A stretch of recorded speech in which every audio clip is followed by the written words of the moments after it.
today's discussion. We are having an 56 years old female who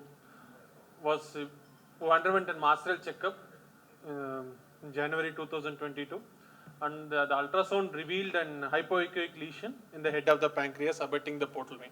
The size of the lesion was roughly 1.3 into 1.6 centimeters. Otherwise, rest of the pancreas was normal. There was no portal vein invasion or MPD dilatation. Retrospectively asking for further history, there was no other significant history, no past history, and the clinical examination was unremarkable. So, patient was evaluated with an CECT abdomen elsewhere. I just put some representative images. Thank you. This is a plain CT where we can see a slightly hypodense lesion in the neck of the pancreas, with the rest of the pancreas appearing normal. Again, same seen in the sagittal section. So this is a more characteristic lesion where we can find the hyper-enhancing lesion with some amount of hypodense density is also seen within the lesion. The lesion is arising from the neck, which is almost abutting the portal vein, but we can still see some plane between the lesion and the portal vein. Slightly in more cranial cut, it's almost abutting the confluence of splenic vein with the portal vein. The sagittal section also, I just wanted to put both these images, sagittal and coronal, to show the extent of the lesion. We can see posteriorly there is no parenchyma basically abutting the portal vein, and looking at it from a coronal perspective, it's almost involving half of the thickness of the pancreas.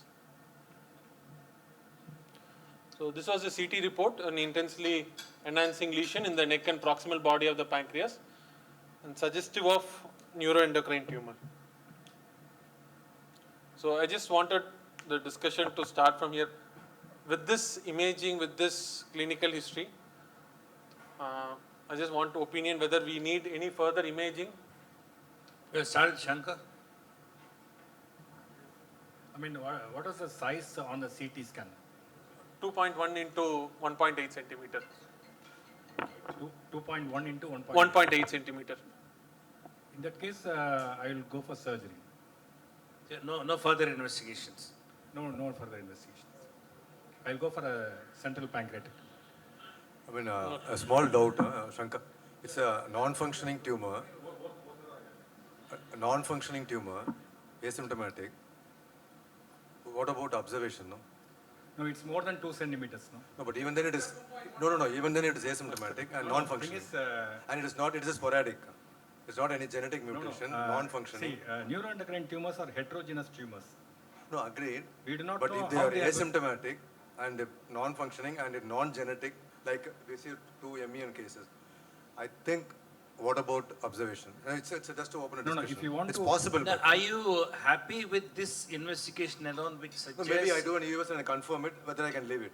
No need for EUS to confirm No, it. to leave it I'm telling. Because asymptomatic. If you want to leave it, why do you want to do a EUS? No, to tell the patient that it's neuroendocrine tumor, you can observe. It's not an adenovirus. It is neuroendocrine because we can have an option of observing. No, it has a very typical characteristic of neuroendocrine, so there is no question of diagnosis. No, that is okay. What I'm telling is that Number 2 is, suppose you want to have some objective parameters to determine the biology of the tumor, you can do a combination of FDG PET plus DOTA PET.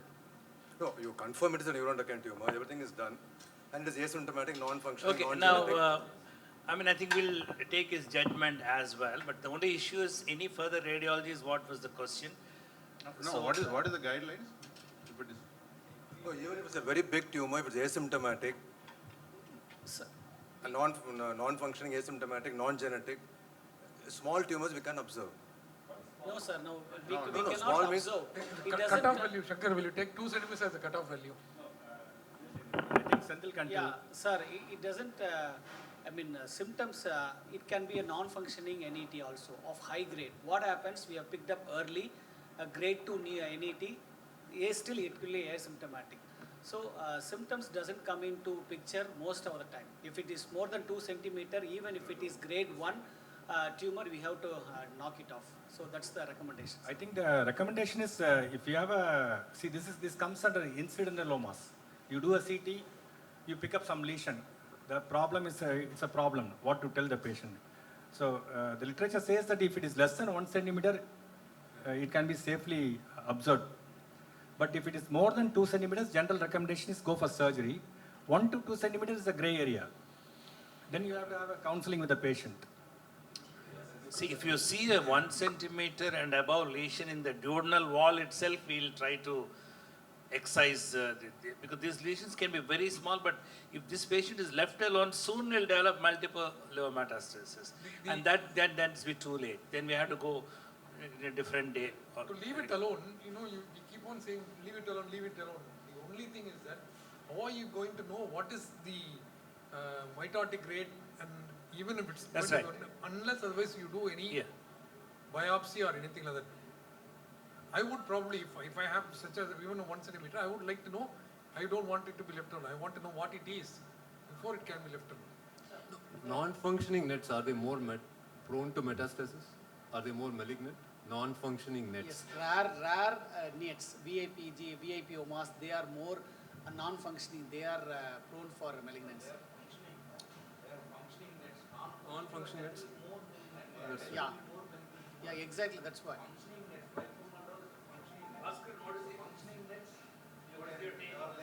Yes, non-functioning. Yes, exactly. That's why it doesn't relate to the symptom. And sir, with regards to the further evaluation, probably I will do a serum chromogranin and dotonac PET, not for deciding the treatment, but for further follow-up. The serum chromogranin, like a CEA, may be used for surveillance in the post-operative period, and the dotonac may be used for will be used for again to pick up additional lesions which are likely to be missed, sub-centimeter lesion. We have missed the similar one, the caudate lobe. It was not picked up during this preoperative evaluation. So these two things, if it's a suspected NET, then I'll add a dotonac PET and a serum chromogranin before I venture into surgery. Workup for men's syndrome? Talking about serum chromogranin, how valuable it is? Is it truly valuable? Because it can go up in several other conditions also. Exactly, sir, but it will not be so high in atrophic gastritis and other non-NET conditions. It will not be so highly raised. So we have got a 2,400 No, if you have a very high serum chromogranin, yes, you can have a value to follow it up. But if it's going to be in a gray range, like about 300 to 500. We'll follow it up, sir. We'll follow it up. Still, Nothing wrong in having a index serum chromogranin. We can baseline serum chromogranin where we can follow it up. It may or may not be of help, but nothing wrong in putting a needle and then taking a blood for a serum chromogranin. To me, anything better take it up. No. See, do you have a lesion, Hari? If you don't have a lesion and you have chromogranin, then that is obsolete. You have a lesion there, then chromogranin becomes significant. Yeah. I just wanted to ask Shankar sir. You were planning for surgery at central pancreatic directly without an gallium as well as an chromogranin. I also agree with Sendil. I will go do a DOTA scan after surgery. No, I will not give it to you. Don't worry. In such situations, the FDG PET also adds from future treatment point of view. There is something called as the flip-flop phenomenon where we know whether PRRT is going to work well or not. So FDG also would, FDG PET also would be of use. Okay. Yeah. So, with respect to the imaging, definitely the dotonac is required in all cases of suspected neuroendocrine tumors. Irrespective of the size, irrespective of whether surgery or any treatment is planned or not. With respect to the biomarkers, we should have a baseline serum chromogranin for all patients, and we should take precautions as Sendil sir said, false positive. Especially I think the confounder will be PPIs. So if the patient was on PPIs, we should ensure that they are stopped at least for 3 half-lives. And with respect to the histology, if surgery is planned upfront with a dotonac positive and elevated serum chromogranin, we don't need the histology. In case we are planning for observation, CT, only CT if there is a suspicion. So, when you ask for histology? When it's a sub-centimeter and we are planning for observation, to know that the grading of G1, G2, G3, only for well differentiated, Shankar says only for G1 neuroendocrine tumor less than 1 centimeter we can plan for an wait and watch strategy. Just all need to be operated. ENET actually gives the criteria as 2 centimeters. So what is the risk of malignancy? Is it size criteria wise? No sir, that is what they don't correlate with the size at all. They have such an heterogeneous behavior. Even in small lesion as 8 into 7 mm lesion had and liver mets. Pirama, many times you got very tiny, capsule, you can see a very tiny, that's the thing. But the only thing is that this fellow will have a huge secondary all over the liver, completely. Very tiny ileal carcinoids. To cell, like has someone has a 1 centimeter lesion in the head of pancreas, asymptomatic, to undergo Whipple's, will die.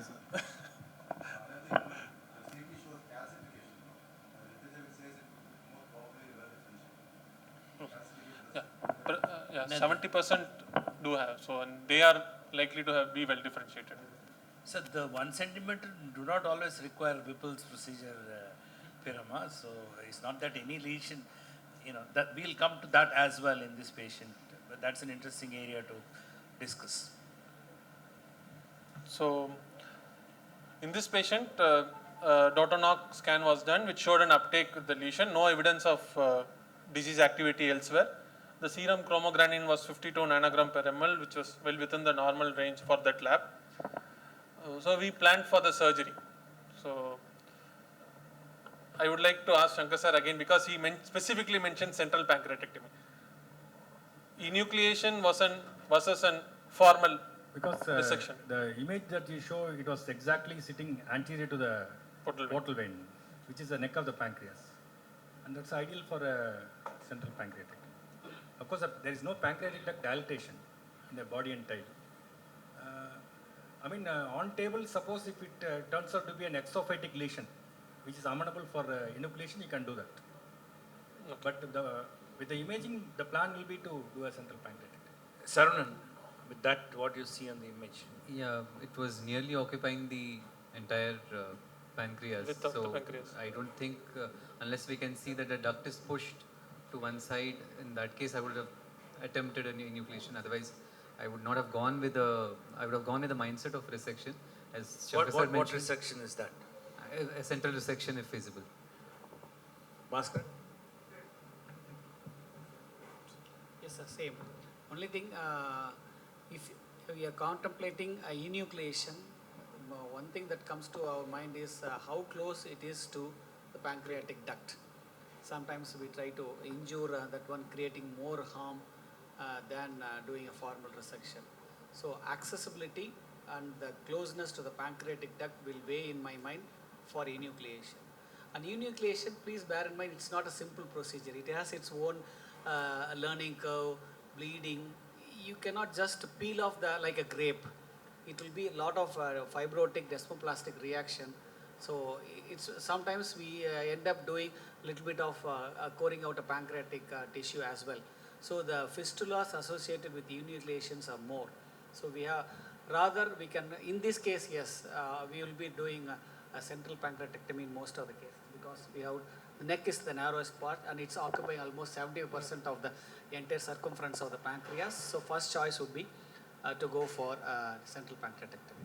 And if you are planning enucleation, you have to do an MRCP. Agrees. But any other choice, any other comment as to, you've seen the lesion in the pancreas. Anybody for a Whipple's procedure? Bhaskar?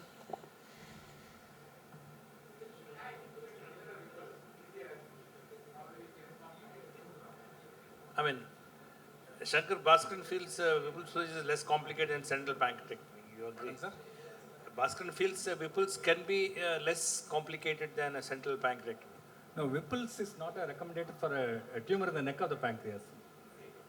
Whipple is only for head of the pancreas, and there are adenocarcinomas where it arises from the head and it can encroach onto the neck.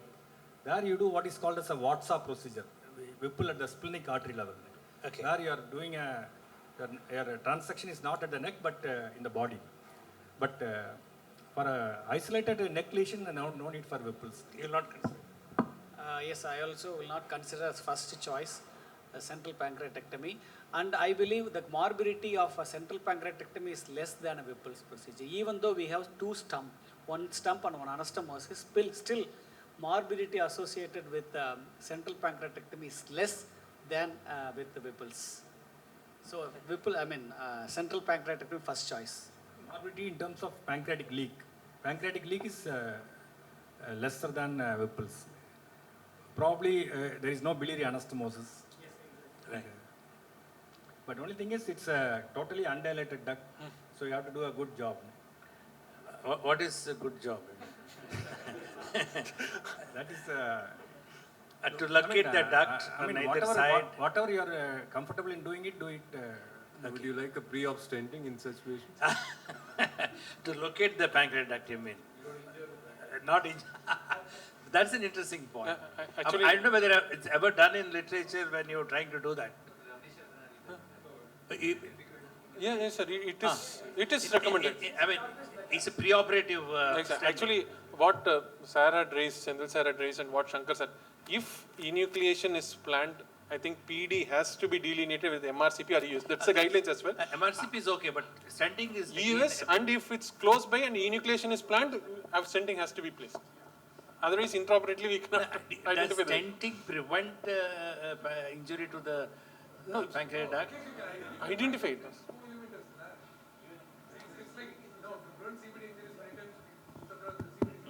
That's an interesting phenomenon. Ubal, you agree to touch a PD and a native PD?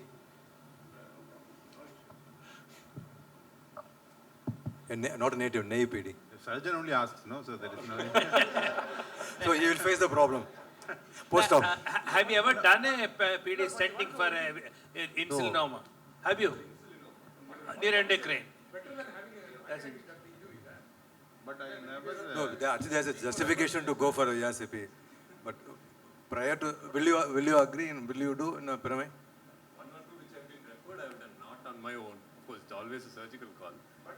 If it is very close to the No, what is the point? Because we Risk of pancreatitis, only I'm telling. no, we put I mean, a unnecessary- pre-op, prevent the post-op pancreatitis, we put a stent, no? So I don't think that is an issue. Okay, we did offer surgery for her. I'll just show the intraoperative findings, then we can have the discussion again. The rest of the abdomen was normal. We did enter the lesser sac and we found the tumor in the neck of the pancreas. We did have the parenchyma covering the entire lesion. Let's go to the intraoperative images. So this is where we could palpate the neuroendocrine tumor. As we see, there is no exophytic component in the entire lesion. We had to dissect it from the anterior surface of the portal vein. We ligated the left gastric vein to have access to entirely loop it. So I think we can just make out an hump here, which is probably the location of the tumor. So with this, any change in the management part, surgeons? Okay. No, I will just, the story is still unfolding, sir. Just seeing it.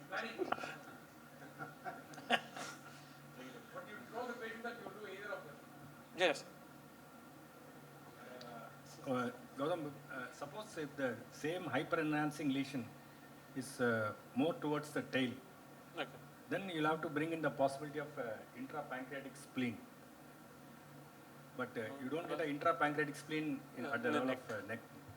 So whenever you have a hyper-enhancing lesion within the pancreas, one is NET, second possibility is intrapancreatic spleen. Okay. More commonly in the tail of the pancreas. Now, if it's intrapancreatic spleen, would it require any intervention at all?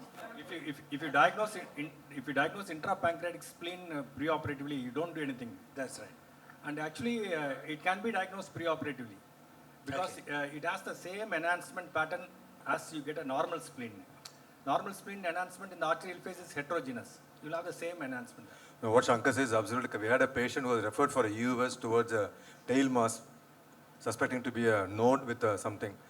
And then as Shankar said, it's exactly the same morphology of what the spleen and that lesion, and then we deferred it. And then again, the later follow up on CT, it was a static size, nothing has happened. So that's a very, very valid point where I think but Pyramid would have got such a case.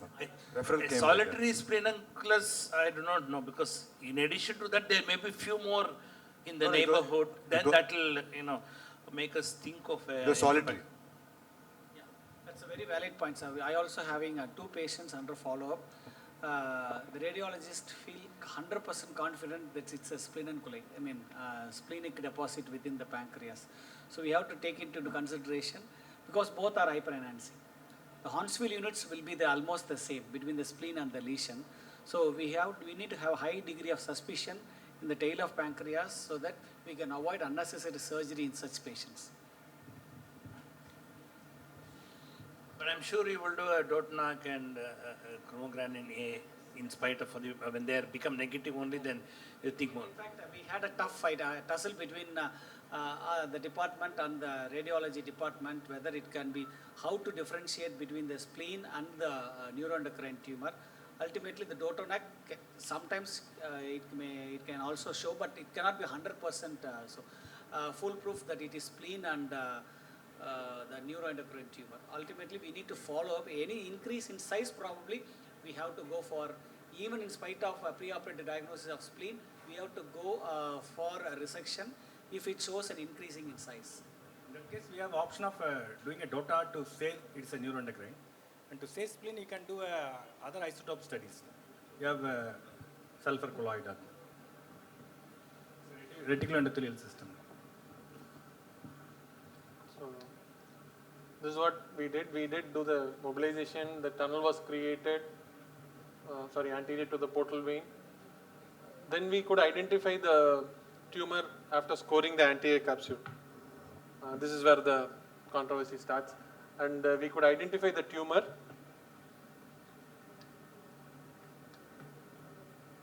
So the scoring was done, then the tumor was located, after which enucleation was done. So tunnel, okay. This is the portal vein, sir.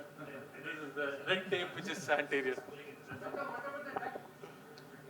We couldn't see the duct intraoperatively, sir. We didn't have a preoperative imaging nor stenting of the PD.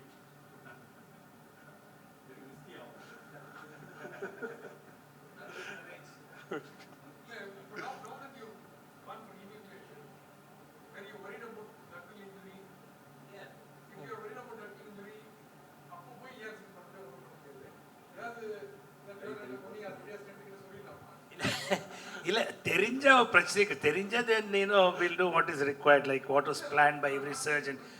Quite often small ducts, especially you use diathermy, bipolar diathermy like that, even a duct, that's all possible. Of late, that I have read a very interesting article, a central pancreatectomy with end-to-end anastomosis of the pancreatic, parenchyma. Yes, or Actually, H. Ramesh has published pancreatic end-to-end anastomosis for a trauma. This is for a tumor and the neck of pancreas. Whenever we do the central pancreatectomy, it's always the distal portion goes for the anastomosis. Here, it's an end-to-end Chinese article. So probably Sir, that reminds me of that article. Gautham, just I have a doubt about this photograph. You are almost transected the pancreas. Yeah, that is Sir, I did put the images also, sir. I did put the preoperative images Probably also. there is a sliver of pancreas sitting at the... No, it's sort of reasonable pancreas is palpable, but again, even to do an end-to-end, you should identify this end and you identify this end also, which is not easy. Hari is right that, when you are in doubt, you can always open the duodenum and, try. Okay. Yeah, we'll come to that. So this was the specimen. Patient was doing fine post-operatively. On POD1 was started on orals. In POD3 and amylase was done from the drain fluid, which was 283 elevated. The volume was low, 10 ml serous in nature. POD4, the output was literally nil, so drain was removed and patient was discharged. This is the histopath report. It was a well-differentiated neuroendocrine tumor with the tumor size of 1.8 into 1. Tumor is limited to the pancreas. It lies close to the inked peripheral surface. That is what occurs when we do an enucleation. So IHC was done, which showed chromogranin positive and then Ki67 of 4 to 5. So well-differentiated neuroendocrine tumor grade 2 was the pathological diagnosis. Post-operatively, patient came to us on POD11. Now she complained of loss of appetite, vomiting and recurrent hiccups. On examination, there was a vague mass in the epigastrium and the periumbilical region. And from the drain site, where the drain was removed, there was some amount of serous fluid that was dribbling, which required dressing twice daily. Now we'll leave it to the audience now. Where are we?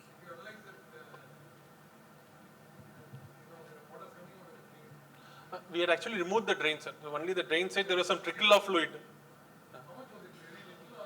It was little, sir, requiring 2 gauzes being used for daily dressing. Obviously, you do a imaging now, sir.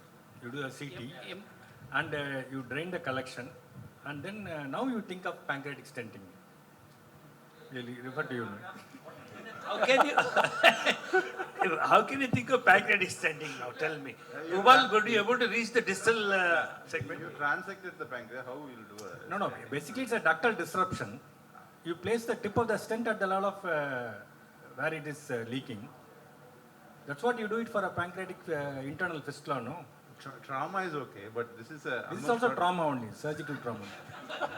Sir, what is the volume of the fluid that's coming out? From the drain side, it is very minimal, sir. Sir, no. Sir, if it is a complete transection, the volume of pancreatic juice will be more.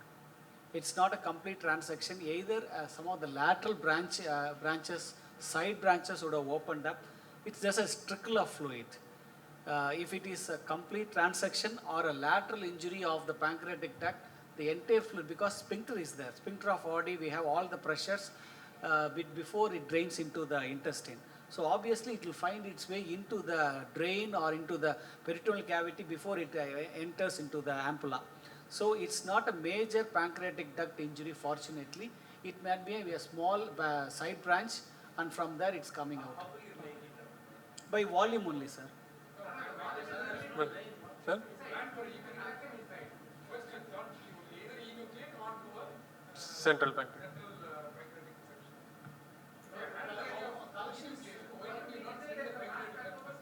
We should have imaged, sir. Hindsight, yes. If enucleation was planned, we should have imaged pre-operative. We crossed that. We're not going back. No.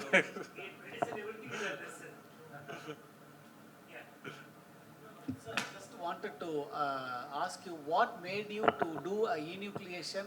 See, as sir put it, it's almost a centimeter only is left. What made you to change your mind from median to enucleation, or if it's a complete,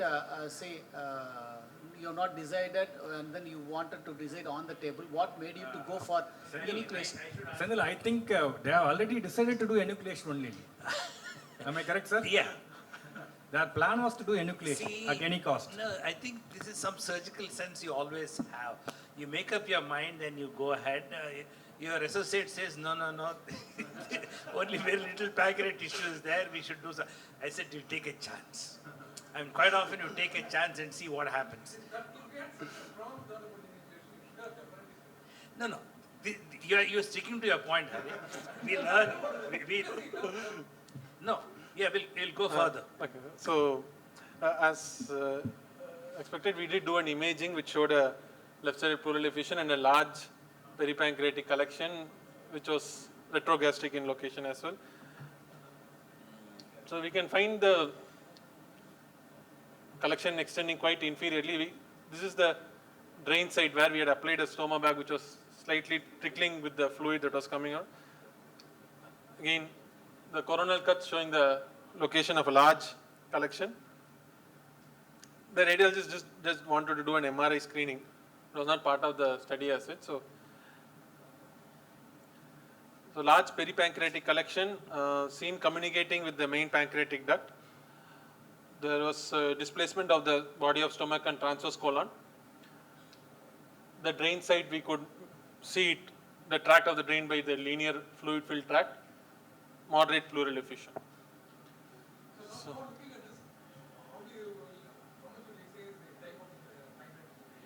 no, we can't say. Yeah, here, Hari, how can you help this patient? Or how can you help us?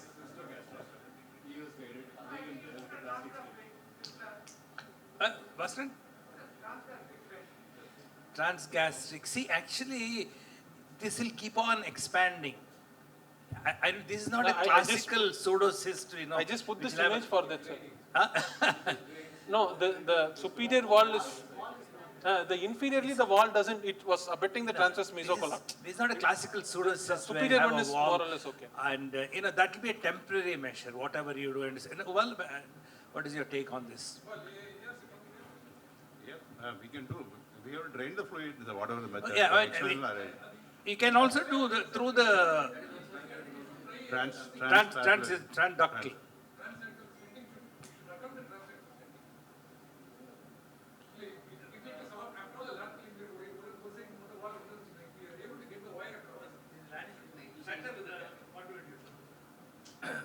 Sir, this image makes me to think about transgastric drainage. Because you are telling it's a 11th post-operative. Yeah, 11th post-operative. I agree. It's not a pseudocyst. It's evolving a pseudocyst. But the image looks as if it's nicely projecting into the stomach, and you can get away by doing it. No, the inferiorly, you can show the axial section. Pardon, what is your... see that axial, it's actually pushing the stomach anteriorly. Yeah, superiorly, yes, sir. But my contention is the inferior aspect. Yeah. How comfortable will be us to endoscopically drain it? POD11, that's the reason, sir. Whether in internal drainage, request drainage, whether internal or external, that is the question. I would advise an external drainage with the transpapillary stent. External. Because the pancreatic sphincterotomy sometimes helps in most of the times, most of the collection. That's the actual option to relieve the pressure on the sphincter and then drain it. But because of that image, I had a tendency to tell like that. Yeah, transpapillary stent. It's communicating to the pancreatic duct, so we can definitely put the stent across. If it's possible, even if you cannot bridge the defect, still that sphincterotomy with a stent can reduce pressure. No, but my question is, see, if you can reduce the pressure proximally, but what is transected, what is distal in the body and tail is going to continue to drain out. Quite often, if you really look at this collection, it not be very homogeneous. See, for a thin pancreatic stent to drain it nicely, if it's a transparent water-like pancreatic fluid, that's okay. But I don't know how much the stent can easily get blocked.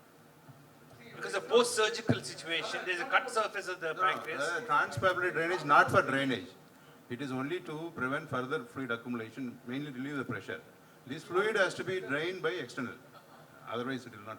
No, the external drainage, agreed, but I'm a little worried about how exactly will that stent help? If you do a pancreatic sphincterotomy, reduce the pressure there, at least the accumulation which goes back to increase the size will definitely come down.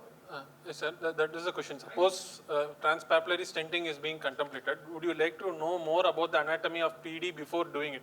Because if it's just a lateral injury rather than a transection.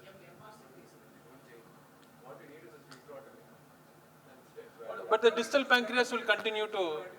But anyway, we'll do a pancreatogram. Actually, most of the secretion will be coming from the distal pancreas rather than the head of the pancreas. So we need to address that, and the transpapillary drainage, how much it can really help, we really do not know. I think, Ubal, when you do ERCP, mostly you will not be able to bridge the gap. because you will not be able to access the distal pancreas. Maximum you can do is you can place the tip of the stent at the disrupted area. And I think that should... that will not completely... No, at least it will give you some time, sir. Drain only externally. But the stent is not for draining the calcium. At least it will reduce the pressure.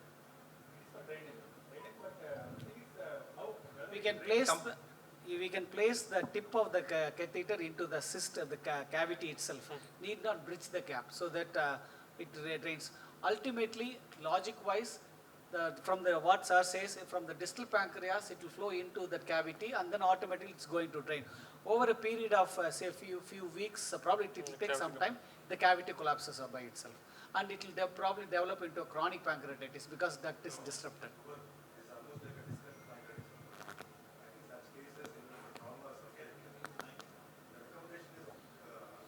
The internal stent has to be there for a very long time. Even Shyam says that it has to be indefinite. It is not going to atrophy. It will be keep on draining. So the internal stent has to be indefinite. But that many people don't accept. But that is what the recommendation is. What pyramid? It is almost like a disconnected duct syndrome. Etiology is different. That I think most of the endocrinologists thought process. No, No. that's what See, I feel. That is most of the No, but endocrinologists. that is okay. I don't think any of the surgeon agrees for the permanent stenting of the disconnected. No, if not permanent, it has to be for a very long time. And you have to leave it. That is a permanent. No? No, otherwise it keeps on reaccumulating. Because the distal pancreas is, if it is a viable pancreas, if it is non-viable, then you are going to do distal pancreectomy. See, I have seen a considerable number of disconnected pancreatic duct syndrome. None of these things happen. They resolve, no? Yeah, they resolve. No, but every meeting, no, Shyam vehemently vouches for this. He says you will have to leave the stent. Yeah, that's what, because he is one of the pioneers. So the consensus is transgastric plus... External. No, that is one possibility. Transgastric with a transpapillary, 2 stents. Other one is the transpapillary and external drainage. Or one more option, transpapillary alone. No, transpapillary alone, we are going to land in deep trouble, sir. Because you are going to inject contrast, and the moment you inject contrast, it's going to get infected, and patient going to drop in profound sepsis. The transpapillary will not drain the collection. No, Hari, what is it? Additionally, he's going to go into a tremendous sepsis. And I wonder, Senthil, how can you vouch for a transpapillary alone? Because, this patient will continue to have symptoms, it will keep on going there. I don't know whether it will make any further treatment easy. Because external drainage, probably there is a potential for long-term pancreatic fistula. The second thing is within the wall is not well formed. In the same situation, if it's a walled-off pancreatic necrosis or pseudocyst, my first choice is laparoscopic cystogeginostomy. It's pushing the mesocolon down. So that's the first option. Here, in this case, everything we have seen, any pseudocyst communicating to the pancreatic duct, when you do only a transpapillary decompression, it automatically cyst collapses and starts draining by itself. Nothing needs to be done. So if you can able to just stent it, cyst in the tip of the pancreas, probably you can put 2 stents if it's possible. If not, at least 1 stent. Still it can do. I would give a thought of doing it so that minimal, whatever the post-operative period, what's minimal required, maybe we can do it. See, imagine in the external drainage, probably yes, one thing is it definitely avoids sepsis further, but a long-term pancreatic fistula is an issue, sir. Ubal, is it possible to do a pancreatic stenting without injecting contrast? With the guide around. Yeah. He was worried about No, even meddling itself can push No, into... Is it possible? Possible. So, what we did was we did an external drainage. So, an ultrasound guided pictorial drainage was done. It drained in dirty fluid. Sorry, I couldn't put the photo, but it was dirty fluid. Whose amylase was 3857 as expected. Culture showed an E. coli growth, which was pan sensitive. So, she was started on antibiotics. This was done as an OPD procedure. Subsequently, after 5 days, the patient came back with complaints of even further reduced intake despite an adequate drainage. The weight loss was almost 2 kgs from the preoperative weight. And we noticed that the collection from a dirty turbid material had actually turned more of an whitish, not exactly purulent, but I would say creamy white kind of picture. So Shankar, will we revise transpapillary or transgastric? Why was CRCP is not done after the drainage? we just wanted the drainage to be done first before contemplating for any intervention. We wanted to. Basically, these kind of communicating collections, the ideal option will be drain, and the next day you do a intervention like a. Ubal, when a patient is sick, unwell, pain, feverish, this, that, another, we are worried. There's a collection of pus is what we expect, or whatever fluid has got infected, we have to get it out at the earliest. Now we are in such situation thinking of an endoscopic intervention to make the patient better. After the drainage, next day I am saying. Once you drain the fluid. Now it's been drained, so why do you want to do anything before? Yeah, Patta sir, no, you have done external drainage. He's telling he has to do a endotherapy next day. But at some point... Why next day? No, he's telling that. I'm just telling you, I'm asking you, what is the plan? You have to do it at some point of time, no? Or you want to allow it to become an external fistula? Yeah, external fistula was on the mind actually. But later on we had to change it. But, why external fistula? There are always a possibility of fistula forming, and then we can do a fistula, some bowel anastomosis. When everything becomes quiescent, just this drainage alone is one of the options actually. The patient suddenly becomes better with the drain, and then we take it easy. No, the thing is, if you take a similar situation of pseudocyst, which is communicating with the pancreatic duct and not communicating, okay? If it is a small size, if it is communicating, there is only, like Senthil said, you do only a transpapillary drainage.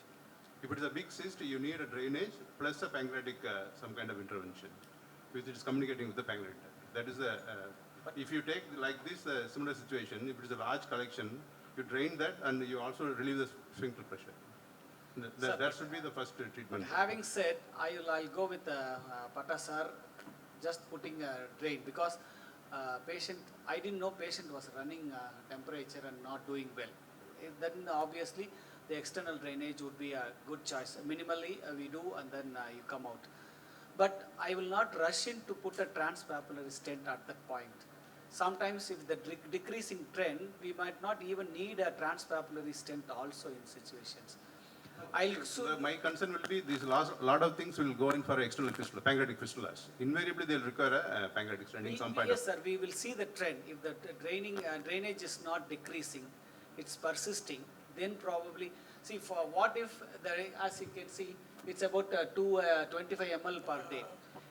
Over a period of time, if it can even stop, maybe in about 10-15 days time. No, sometimes this 25 ml, there may be collection somewhere else, because most of the pancreatic collections, it will be separated. Whatever you put a drain, it may not work.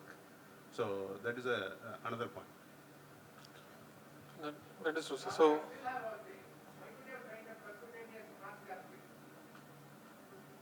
we are always worried about transgastric drain. If this is accessible laterally, that's the simplest way.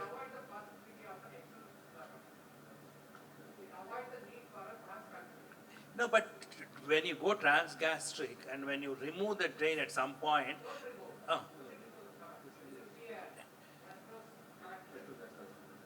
these sort of endoscopic procedures don't always work. See, now, if you really seen the nature of the fluid, the consistency, these don't seem to come out through small drains easily. So when you go transgastric, we can't upsize the drainage if it's not coming. So that's the reason why we thought percutaneous.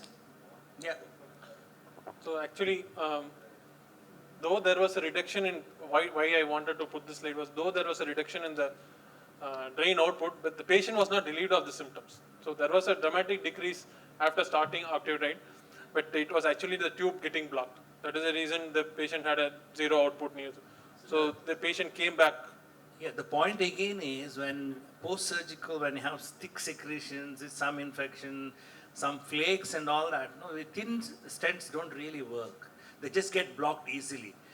If they get blocked, then we don't really know it's blocked or not blocked. It's very difficult to make out if it's a transpapillary stent or transgastric stent. At least externally we know what's happening. So given the color of this fluid, just had a doubt whether it could be chyle. So we did a triglycerides, it's now 282. I just wanted to, the general cutoff is 110. So do you consider this as a part of an chyle leak, which is possible because we have dissected around the portal vein? So now we have a double chyle leak as well as an amylase rich fluid, which was also growing some organism. So there were all three components that were mixed in this patient.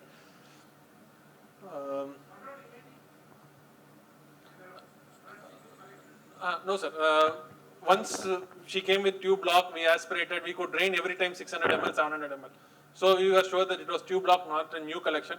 Every time we drained, she was comfortable for a day or two, then again had a recurrence.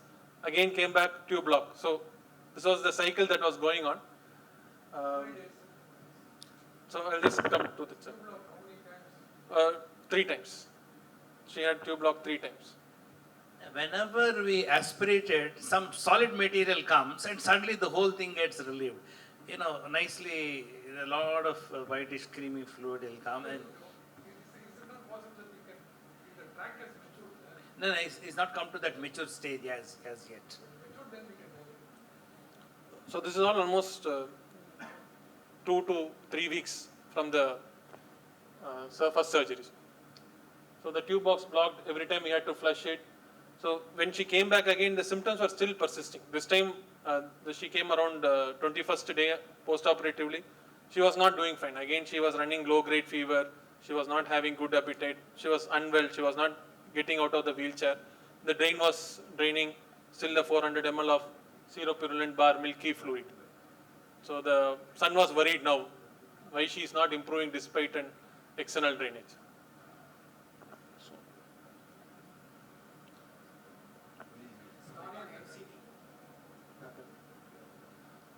Yeah, Shankar, we'll fast forward from here, but at this juncture, the patient's relatives get worried that what is your plan, how long will this go, and so on. It's almost 3 weeks since the time surgery is done. It is leaking some dirty or other, thick fluid, it smells, and patient has symptoms. But we need to take some action now. It should be endoscopic or what? If so, endoscopic, what is that we do, or if any other options? Obviously, you have to reassure the patient. Okay. Yeah, you have to reassure the patient that fluid will come for some time, because you know that. And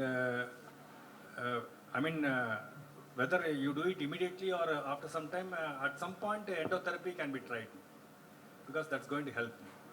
Only thing is they have to be told that they should not introduce additional infection. How can you tell them?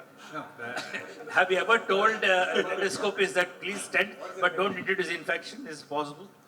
They have to be obsessed with that. If the tract matures, can't we dilate it, then go in the scope and see if we can clear it up? It's like if the tract matures. If the tract matures, we can. Because that was a thought. The hope is that eventually it will become an external fistula. See, pancreatic fistulas, they are not worried actually. They are not reactive. But then it's draining some sort of a. That is a worry again. That is a worry. How would chyle come into the pancreatic juice is a thing of worry. But otherwise, we are not worried. See, as long as pancreatic juice comes out, the patient will have no symptoms. Now it is not coming out, so it means to say that it's taking some unusual path and getting stagnated somewhere. That's why I said. But there is one group of surgeons, you must have heard Prathapan in one of our meetings. He was worried about, because pancreatic, if it's going to be a high output pancreatic fistula, they go for malnutrition because it's all protein loss. So, I mean, we can't just, we do not know what is the daily output. No, till now it was 400 ml, till the point. 400 ml is a high output for pancreas, so it's not good for the patient. I will try endotherapy.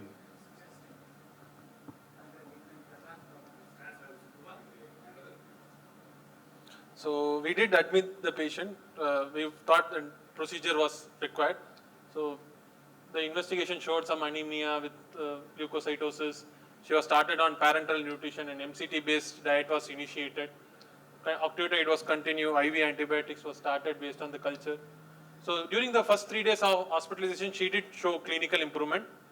There was a notable change in the nature of the fluid, which now turned serous, but the volume remained almost same, 320 to 400 ml. The oral was gradually increased. Now she was able to meet 90% of her requirements along with the parenteral nutrition. So there was a supplementation of parenteral nutrition. She was also on pancreatic enzyme replacement. So the next 4 days, she stabilized. The patient was doing fine. The output was 400 ml per day serous. The amylase was still high and the triglycerides have normalized. So right now, she is into her 4th week post-operative. But sir, your plan of doing a fistulojejunectomy will take 6 months. Because fistulojejunectomy, that's your long-term plan. That will take a long time now, sir. The patient is improving in getting 90% of oral requirement.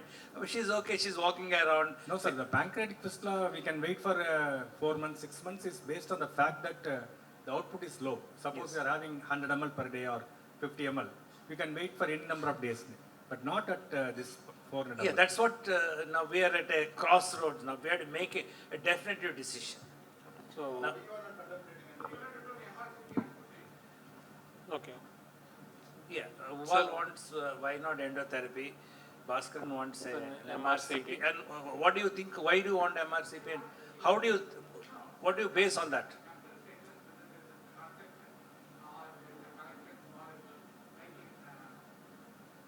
Will it dictate the management?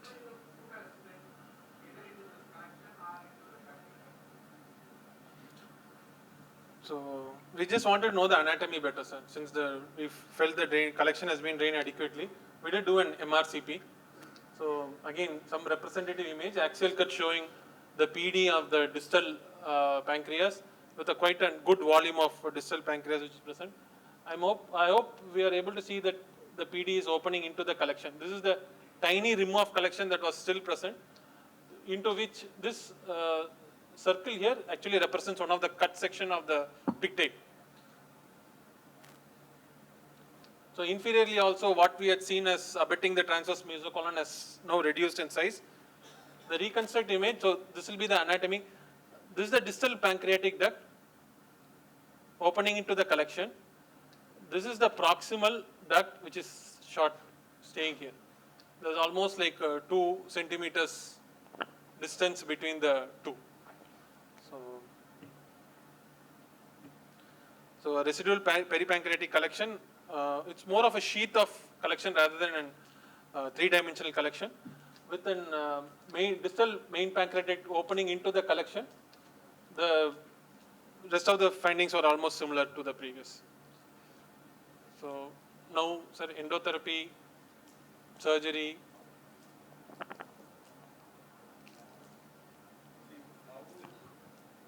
Ubal is right from the day one he is telling endotherapy. Now I have given him information to confuse We him. have not listened to him now, till now. He is asking why you are not doing endotherapy. Yeah. Even now we go to ask the same question. Now we do endotherapy because whatever the collection from the dead region which should drain, we are not going to tackle the tail.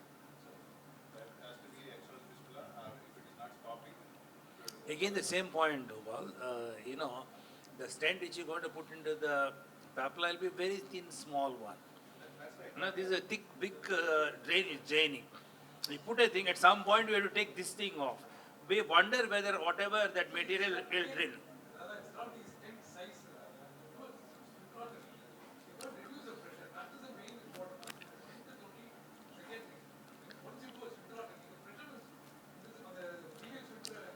So basically, it's a two-stage procedure where we do the endotherapy, form and confirm fistula, actually, then we'll tackle the distal. Gautham, you're telling 300, 400 ml is coming. If you do endotherapy, it will become 100 ml.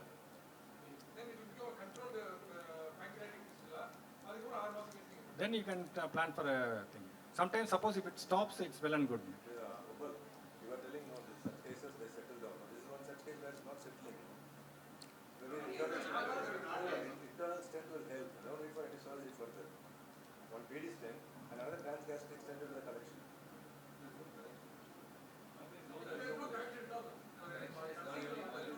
It is draining straight through a tract actually. It's a tract is formed and it's draining. Endotherapy பண்ணாங்கன்னா once you do a good pancreatic hysterectomy, the pressure will come down. Proximal இது வந்துரும். உங்களுக்கு that will heal up.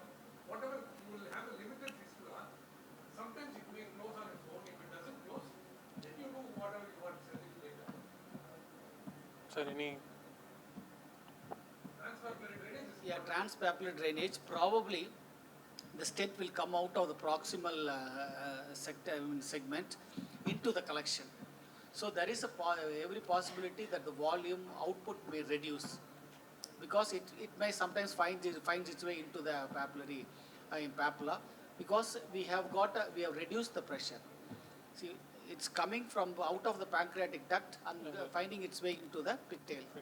So now we have made another pathway so that there is a very likelihood, as Ubal sir said, that it can reduce the output.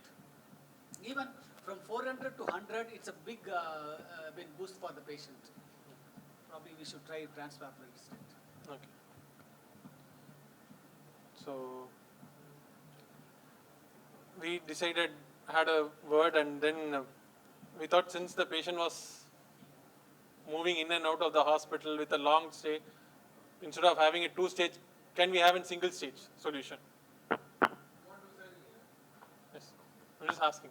What will surgeons think? Till now we never thought of any intervention. Bhaskar? No surgery. Sarunan, you don't. No surgery now at this juncture. Right now, fine, sir. Right now, with all the TPN and in hospital, she is doing fine. How did the triglyceride come down? Because based on the MCT and Dr. We don't know which one worked, sir, but definitely there was a change in color and got healed by itself. planning the surgery on TPN because it just made a little organ. Surgery is not option. I think endoscopy is less invasive than surgery. See, if endoscopy is curative, then we can think of that. We are not very sure of that. There is no way, sir. Even surgery was, how do we share it's curative? It's morbid. So, okay, contrary to consensus, patient was taken up for surgery. This was the pigtail anterior place. We could trace the pigtail tract going up to the cavity, which was now well formed and well epithelialized. So, we did an cystogeginostomy. Roux-en-Y cystogeginostomy was done. We could see the disrupted pancreas at the base of that cavity.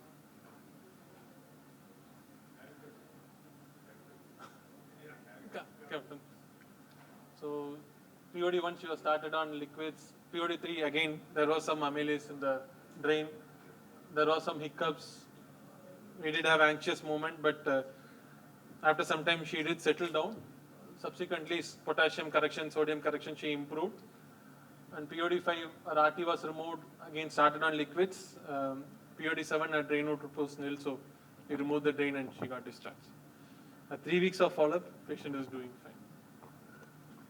Now I know why you're asking what pancreatic is. Here, it's a series of mistakes. If this patient wouldn't have done well, we wouldn't have presented anyway. But then here,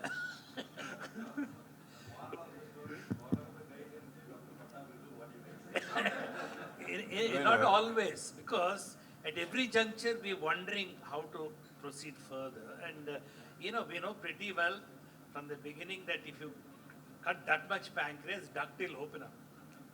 He's taking a chance, and then, taking a chance, he'll taught us yet another lesson. There are many, many lessons learned in just a neuroendocrine tumor. And if you would have really followed a central pancreatectomy, we wouldn't have had any of these issues. Because we didn't follow central pancreatectomy, then we landed up on all these issues.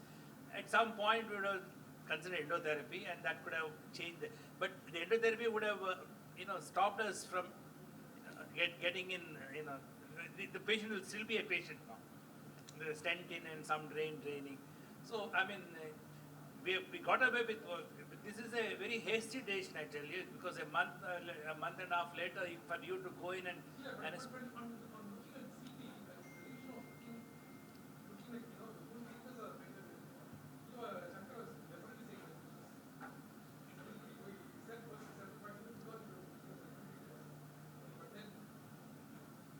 so I think it's 10, beyond 10 now, so I think that's an interesting date where we had a very good collection of neuroendocrine tumors, and if you conclude.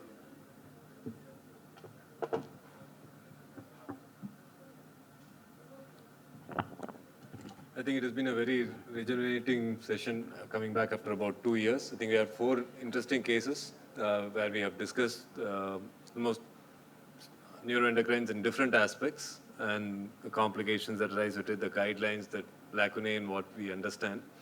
And I think thank you all for attending this. We will proceed with the dinner. Thank you so much.